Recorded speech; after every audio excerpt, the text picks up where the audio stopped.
आप सुनिए, इसी चैनल पे जब बांग्लादेश पे जब अत्याचार हुआ था हिंदुओं पे, तो यही मुसलमान उसके खिलाफ वीडियो बनाया था और यही बिलासपुर से बनाया था। मेरे लिए सब एक बराबर है। जो धर्म के नाम पे लड़ाएगा वो भी गलत है, और जो धर्म के नाम पे लड़ाएगा वो भी गलत है। बांग्लादेशी पकड़ाए थे, किसी ने जांच किया क्या? नहीं किया।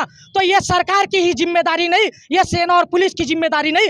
मैं भारत का नागरिक हूँ, मैं राष्ट्रभक्त हूँ, मेरी जिम्मेदारी है। अगर मेरे देश में कोई एक भी घुसपैठिया, जिहादी, अवैध घुसपैठिया अगर रहेगा तो मेरी जिम्मेदारी उसको लात मार के अपने देश से बाहर निकालनी।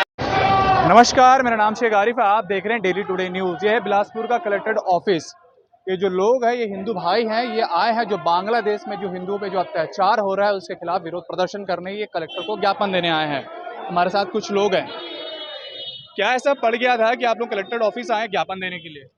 ये इसकी तो आवश्यकता ही है। आज हम लोग सिर्फ ज्ञापन देने आए हैं। बांग्लादेश में जो हमारे हिंदू भाइयों को मारा काटा जा रहा है, जो हम हमारे हिंदू भाइयों को अत्याचार कर रहे हैं, जो हिंदू बहन बेटियों के साथ खुलेआम बलात्कार कर रही है, वहाँ की यूनुस सरकार उन जिहादियों को, उन हमलावरों को, उन हत्यारों को खुला छूट दे करके रखी है।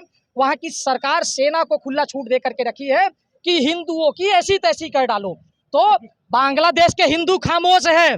वहाँ चिन्मया दास जी जिसने आवाज उठाया का हिंदू अत्याचार के खिलाफ, उनको जेल में डाल दिया। तो बांग्लादेश के हिंदू खामोश हो सकते हैं, लेकिन भारत के छत्तीसगढ़ के बिलासपुर के हिंदू खामोश होने वाले नहीं है।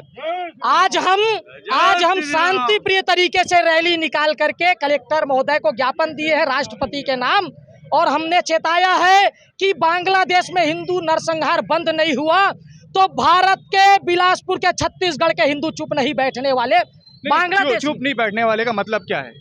बांग्लादेशी घुसपैठी भारत में जो रहते हैं अवैध रूप से। सरकारी आंकड़ा है आपके पास? बिल्कुल सरकारी आंकड़ा। कितना आंकड़ा है? 8 करोड़ से ज्यादा बांग्लादेशी रोहिंग्या घुसपैठी। मतलब ये सेंट्रल गवर्नमेंट का है या स्टेट गवर्नमेंट का नहीं है? आप हर गली मोहल्ले में जा करके देख लीजिए, कुछ लोग आते हैं झुग्गी झोपड़ी लगाते हैं, कहाँ से आते? किसी के पास कोई। तो अगर वो रोहिंग्या है तो ये तो सरकार का काम है ना कि आंकड़ा निकाले, कि आप निकालोगे आंकड़ा? वही तो काम है ना। हम सरकार के भरोसे क्यों बैठे?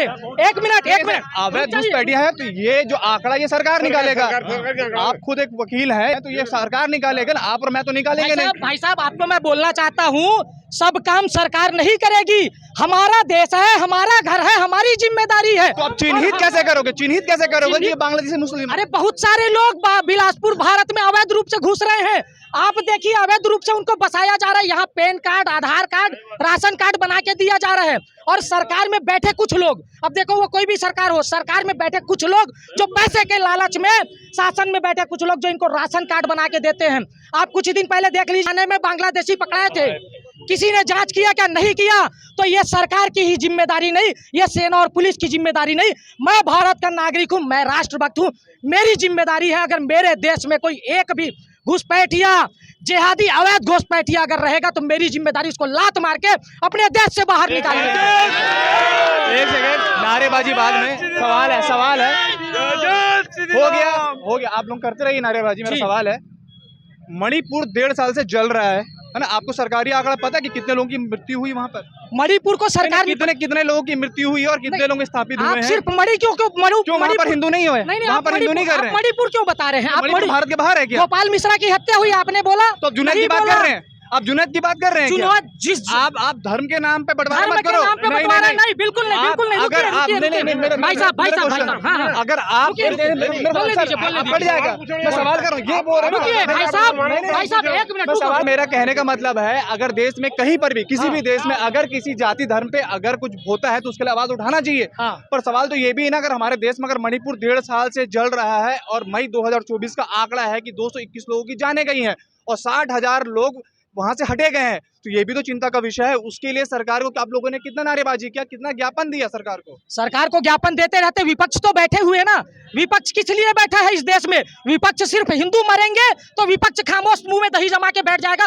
आपके जैसे कुछ पत्रकार लोग, मैं बताना चाहता हूँ, देखिए बंद मत कीजिएगा, आपके जैसे कुछ पत्रकार लोग जब हिंदुओं की हत्या होती है तो सब मुंह में दही जमा के बैठ जाते। क्या हिंदुओं का ये देश नहीं है? क्या हिंदुओं का अधिकार नहीं है? रुके, मैं आपको बताता हूँ, इतने सारे हिंदुओं की हत्या होती है। आप लोग जब 2 गौ तस्कर जिहादी मर जाता है तो आप लोग छाती पीटने लगते हैं, अरे गौ तस्कर मर गए।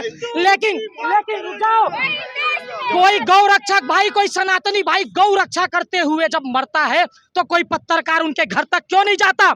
गोपाल मिश्रा के घर तक कोई भी विपक्षी गया क्या कि मैं 5 लाख 10 लाख रुपए दूंगा? आप इतना सारा, आपने अभी भी मणिपुर पे जवाब नहीं दिया। पश्चिम बंगाल मणिपुर में किसकी सरकार है? पश्चिम बंगाल क्यों नहीं गए? आप मणिपुर, मैं भाजपा का सदस्य नहीं हूँ। मैं आपकी जानकारी के लिए मैं बता देता हूँ, मैं भाजपा का सदस्य नहीं। मणिपुर में जो हिंसा चल रहा है 18 महीने से, वो क्या जायज है? क्या वो हिंदू नहीं है? बिल्कुल वो जायज नहीं है। सरकार को इस पर एक्शन लेना चाहिए। सरकार को इस पे एक्शन लेना चाहिए। लेकिन मेरी बात तो सुनिए, प्रधानमंत्री अभी तक एक बार भी नहीं गए वहाँ पर। आप सिर्फ एक मिनट, आप सिर्फ मणिपुर एक मिनट भैया, आप सिर्फ मणिपुर क्यों चिल्लाते हैं? आपने गाय में बात किया ना, तो मैं एक वीडियो भी दिखाने को तैयार हूँ आपको, जो मैंने खुद गाय के बछड़ों को बचाया है। अरे भाई साहब, हम रोज बताते हैं, रोज मौत से खेलते हैं। आप देख लीजिए, हमारा रोज का काम है। हर पशु को बचाना चाहिए। रुकिए, आप मणिपुर क्यों चिल्ला रहे हैं? आप कभी वो पश्चिम बंगाल गए हैं क्या? गया हूँ। क्या हुआ है पश्चिम बंगाल में? मैं गया हूँ। क्या हुआ है संदेशखाली में? और क्या हुआ है मुर्शिदाबाद में? क्या हुआ पश्चिम बंगाल में? क्या हुआ मुर्शिदाबाद में? इसी चैनल में तालापारा में एक विशेष मैं बता रहा हूँ, मैं अपनी जिम्मेदारी दे रहा हूँ। मैं आपसे मेरी जवाब सुनिए, आपने जवाब सुनिए। इसी चैनल पे जब बांग्लादेश पे जब अत्याचार हुआ था हिंदुओं पे, तो यही मुसलमान उसके खिलाफ वीडियो बनाया था, और यही बिलासपुर से बनाया था। मेरे लिए सब एक बराबर है। जो कलाम होंगे, हम सब एक है। भाई साहब एक मिनट, पूरी सुन लीजिए। मणिपुर पे वो आज क्यों नहीं खोल रहा है? जो कलाम होगा, एक मिनट, जो कलाम होगा उसको सर आंखों पे, भैया विवेकानंद भी होगा, वो भी जो कलाम होगा उसको सर आंखों पे बैठाएंगे। लेकिन जो कसाब को और अफजल को गुरु बोलेगा उसको भारत में रहने नहीं। वो गलत है। जो धर्म के नाम पे रहेगा वो भी गलत है, और जो धर्म के नाम पे रहेगा वो भी गलत है। ऐसा करके ये डिबेट नहीं होता, ऐसा करके इंटरव्यू नहीं होता। पर ये भी एक सत्य है कि बांग्लादेश में अगर हिंदुओं के साथ कुछ गलत हो रहा है तो उसके लिए सारे लोग आ जाते हैं, पर मणिपुर में अगर कोई हिंदुओं के साथ होता तो उसके लिए नहीं आते, कि साफ तौर पे एक राजनीति षड्यंत्र है, राजनीति बयानबाजी होता है, इसलिए ये सारी चीजें होती है। धन्यवाद।